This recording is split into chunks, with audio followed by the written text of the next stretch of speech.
ଜଳୁଛି ଧାନ ଜଳୁଛି ମନ।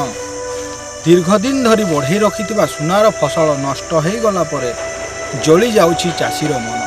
ସେଥିପାଇଁ ସେ କେତେବେଳେ ଆତ୍ମହତ୍ୟା କରୁଛି ତ ଆଉ କେତେବେଳେ ଜମିରେ ନିଆଁ ଲଗାଇ ଦେଉଛି।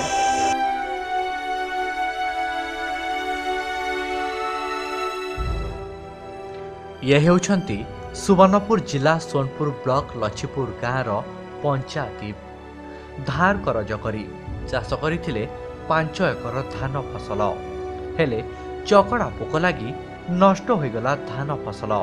एने हताश पंचा आत्महत्या उद्यम करुवा बेले उद्धार करथिले पाख जमीरे काम करुवा किछि व्यक्ति। एपरिकी पंचा तांक बिलरे मध्य निआं लगाई देथिले। तेबे एने कृषि विभाग को दायी करिसंती चाषी।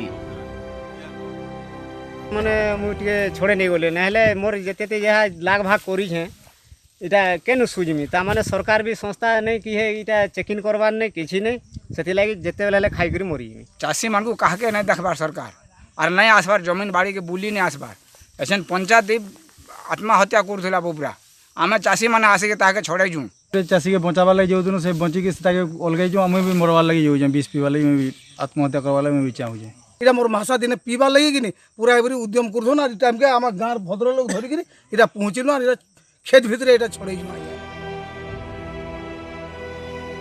नकली कीटनाशक जोगु एभली स्थिति उपजी से अभियोग करिसंती।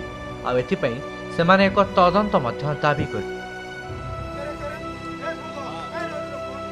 कड़ा पोक ना नकली कीटनाशक चाषी जीवन सहित किए खेलुची खेल यह ही सबुठारु बड़ प्रश्न एवं यही प्रश्नर उत्तर मागुचंती क्षतिग्रस्त चाषी। सोनपुर ज्योति प्रकाश पाणिग्राही तिरंगा टीवी।